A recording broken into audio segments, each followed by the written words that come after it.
The torpedo hit before anyone on board the Iristina had time to understand what was happening.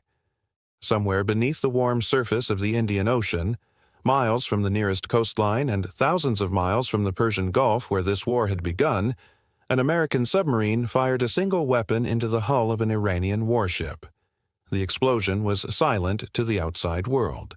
The ocean swallowed the sound, and then it swallowed the ship. At least 80 Iranian sailors went down with it or were pulled under by the current before rescue crews could reach them. The vessel sank not in some contested strait, not in the middle of a declared war zone, but near the coast of Sri Lanka, in waters where the crew almost certainly believed they were safe. That belief cost them everything. This is what the fifth day of the war between the United States and Iran looked like on March 4, 2026. Not a contained regional skirmish, not a limited airstrike campaign, a full-spectrum military assault stretching from the streets of Tehran to the depths of the Indian Ocean, with consequences now radiating outward to touch NATO allies, global energy markets, and the fundamental architecture of Middle Eastern power that has existed since the Islamic Revolution of 1979. What began 5 days ago as a joint American and Israeli military operation has already killed hundreds of people, shut down the most critical oil shipping corridor on the planet for 5 consecutive days, and eliminated the man who had led the Islamic Republic for more than 3 decades. And as of today, it is still escalating. To understand why any of this matters beyond the immediate human tragedy of sailors drowning and cities being bombed, you need to understand what the Strait of Hormuz means to the global economy. Roughly 20% of the world's oil and about 17% of its liquefied natural gas pass through that narrow strip of water between Iran and the Arabian Peninsula.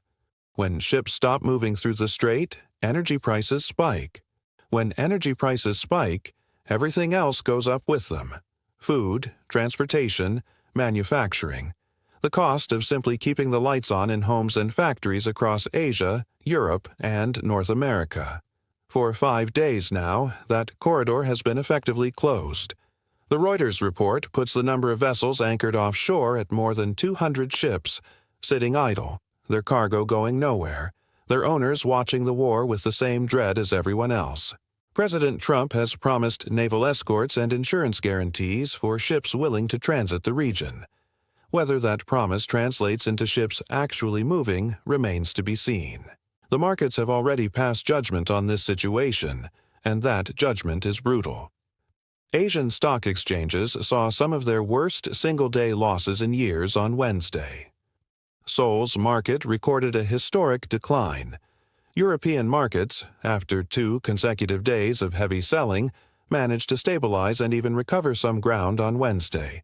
But that recovery was fragile and driven largely by a single piece of information. A New York Times report that Iranian intelligence had reached out to the CIA in the early hours of the conflict to discuss a possible off-ramp. That report, if true, suggests that someone in Tehran is at least having conversations about how this ends. An Iranian intelligence ministry source speaking to the semi-official Tasnim news agency called the report "absolute lies and psychological warfare amid the war." Whether that denial reflects the genuine position of the Iranian government, or whether it is itself a piece of that psychological warfare, is something nobody outside a very small circle of decision-makers currently knows. Here is the crucial point about where Iran stands right now. The country is simultaneously fighting a war it appears to be losing militarily while undergoing one of the most destabilizing political transitions in its 47-year history. Ayatollah Ali Khamenei, 86 years old and the supreme leader of the Islamic Republic since 1989, was killed by Israeli forces on Saturday. That assassination, carried out in an airstrike, was the first time in modern history that an air attack has eliminated the supreme leader of a nation-state. It is an event with no real historical precedent in the modern era, and its implications extend far beyond the military dimension of this conflict. Khamenei was not merely a political figure. He was the theological and ideological anchor of the entire system of government that the Islamic Revolution created. The concept of velayat-e faqih, which roughly translates to guardianship of the Islamic jurist, places a senior religious scholar above all elected officials and gives that person final authority over every major decision the state makes. Without that figure, the system does not simply continue on autopilot.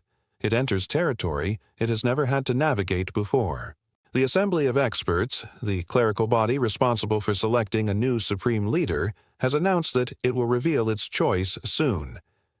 Member Ayatollah Ahmad Khatami told state television that candidates had already been identified, though he declined to name them. Think about that for a moment.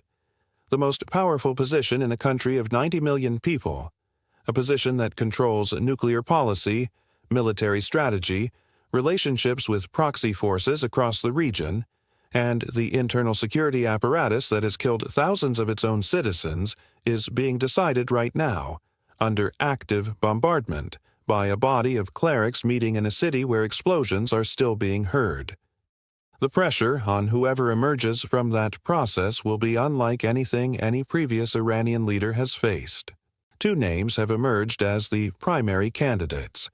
The first is Hassan Khomeini, the grandson of Ayatollah Ruhollah Khomeini, the founder of the Islamic Republic itself. He represents the reformist faction, the wing of Iranian politics that has spent the last 2 decades being systematically marginalized, excluded from power, and in some cases imprisoned. His selection would signal a potential opening, a willingness to negotiate, a break from the hardline posture that has defined Iranian foreign policy for years. The second name, and the one that most informed observers are treating as the frontrunner, is Mojtaba Khamenei, the son of the assassinated supreme leader. He is not a cleric in the traditional sense, but has built enormous influence over decades through deep ties to the security services and the vast network of business enterprises that the Revolutionary Guard controls. His selection would send an unambiguous message. The hardliners are still in charge, the system has not broken, and the war will continue. Israel has already stated publicly that it will hunt whoever is chosen as the next supreme leader. That statement is either a bluff of extraordinary audacity or a genuine declaration of intent that would make the selection of a successor to Khamenei one of the most dangerous jobs in the world right now. If you're finding this analysis valuable, take a second and subscribe to this channel and hit the notification bell. We cover geopolitics at this level of depth every week, and with a situation this volatile, you don't want to miss what comes next. Now, back to what's happening on the ground. The Israeli military's strikes on Wednesday focused on a complex in eastern Tehran that Israeli forces described as housing all of Iran's core security institutions under one roof: the Revolutionary Guard Command, military intelligence, cyber warfare operations, and the internal police units responsible for suppressing domestic dissent. The significance of that last element cannot be overstated. Just weeks before this war began, Iranian security forces had killed thousands of anti-government protesters in what analysts described as the most severe internal crackdown since the revolutionary period. The regime's willingness to massacre its own people to maintain control is not a new feature of the Islamic Republic, but the scale of the recent violence had made it visible to the world in ways that created enormous pressure on Western governments. And now those same security institutions are being targeted from the air, while they are simultaneously needed to maintain order in a country that is under military attack and political crisis at the same time. The human dimension of all of this, which gets lost sometimes in the strategic analysis, surfaced in an interview a Reuters correspondent conducted by phone from Tehran with a woman named Farah, 45 years old, who said she hates the government but cannot protest because she has 2 children to protect. "We have nowhere to go to protect ourselves from the strikes," she said. "How can we protest?" The security forces, she added, are everywhere. That quote captures something essential about the trap that ordinary Iranians find themselves in. They are simultaneously the victims of their own government's repression and the victims of a military campaign launched by foreign powers. Their suffering is real, regardless of which side causes it, and the war has not made their situation better. it has made it infinitely more dangerous. The submarine attack near Sri Lanka deserves particular attention because of what it tells us about the scope of American military strategy in this conflict. The Iris Dina was identified by Sri Lankan officials as an Iranian frigate, a mid-sized warship that serves as the backbone of many navies' surface combat capability. It was reportedly returning to Iran from waters east of India when it was struck. The attack was executed by an American submarine, a weapons platform specifically designed to operate without detection, to approach targets quietly, and to strike without warning. Defense Secretary Pete Hegseth described it in terms that were almost theatrical in their directness. A U.S. submarine sank an Iranian warship that thought it was safe in international waters. Instead, it was sunk by a torpedo, a silent death.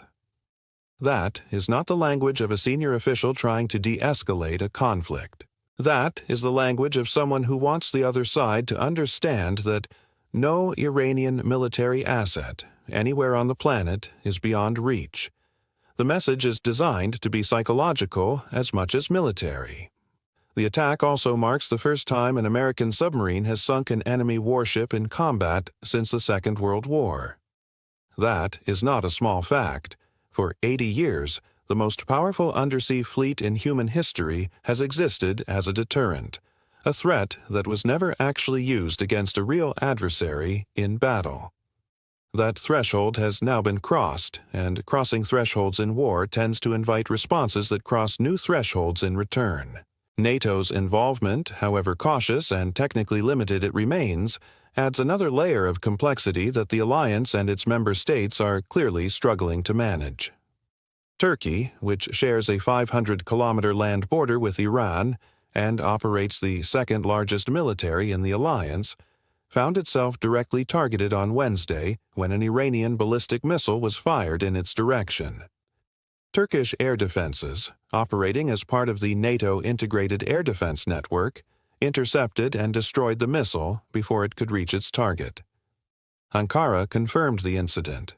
Defense Secretary Hegseth acknowledged it, but said there was no indication the event would trigger Article 5, the Collective Defense Clause of the NATO Treaty, which commits all alliance members to treat an attack on one as an attack on all.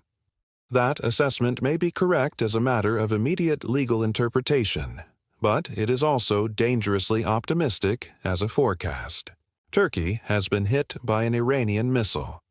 Whether that constitutes an act of war under international law is something lawyers will debate for years. Whether Ankara chooses to treat it as one is a political decision that will be made in the coming days, and it will be made under enormous pressure. The United Kingdom and France, despite expressing reservations about the war in private and in some cases publicly, have both committed naval and air assets to the region for defensive purposes. Greece has moved warships and aircraft to Cyprus, a move that places NATO military hardware within striking distance of the Lebanese coast and the Mediterranean approaches to the conflict zone. These are the kinds of incremental military deployments that, in the history of conflicts, tend to grow rather than shrink over time. The logic of each individual step seems limited and defensive. The cumulative effect of all those steps together is a NATO presence in the region that, 5 days ago, did not exist. And here is the irony at the center of all of this, and it is the kind of irony that should stop you cold. The war that the United States launched against Iran was premised, at least in part, on the idea that Iran's nuclear program represented an unacceptable threat to regional stability and to American allies. The argument was that a nuclear-armed Iran would make the Middle East permanently unmanageable, that the price of inaction was eventual catastrophe. That argument may or may not be correct, but the war launched to prevent that catastrophe has itself created conditions of extraordinary instability. It has shut down the global oil market's most critical artery.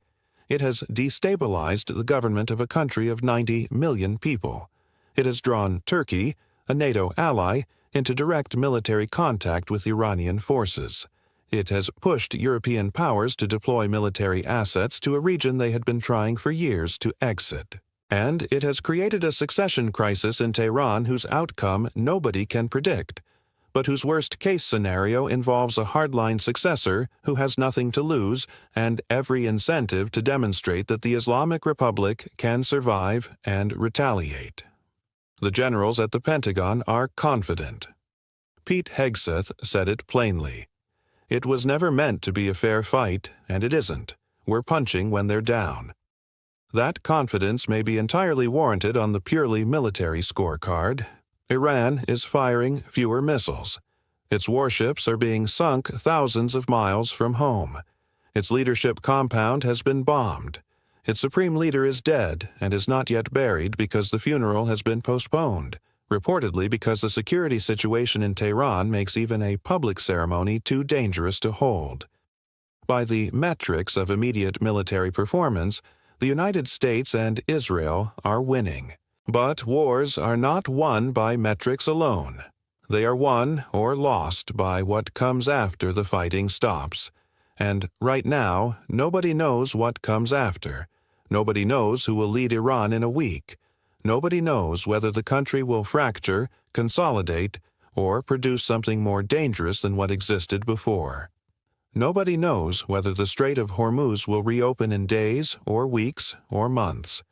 Nobody knows whether Turkey's encounter with an Iranian missile is the beginning of a larger NATO entanglement or a contained incident that gets managed quietly. Nobody knows whether the intelligence backchannel reported by the New York Times is a genuine opening or a deliberate piece of disinformation designed to move markets. What we do know is that on March 4, 2026, an American submarine fired a torpedo at an Iranian warship in the Indian Ocean and sank it. We know that a NATO air defense system shot down an Iranian ballistic missile aimed at Turkish territory. We know that the second most powerful country in the Islamic world is choosing a new supreme leader under active bombardment. And we know that 200 ships are sitting idle outside the Strait of Hormuz while the global economy waits to see what happens next. This is Day 5. Whatever comes on Day 6 will be watched by every government, every market, and every military command center on the planet. The world has not seen a conflict escalate this fast, this broadly, and with this many simultaneous flashpoints in decades. The question is not whether this war will reshape the Middle East. It already has. The question is whether the reshaping produces something that can be lived with or something that cannot. Leave your thoughts in the comments below. Do you think there is a genuine diplomatic off-ramp here, or has this conflict already gone too far to pull back? And if you are watching this unfold and you want analysis that goes this deep every time a new development breaks, make sure you are subscribed. This story is far from over.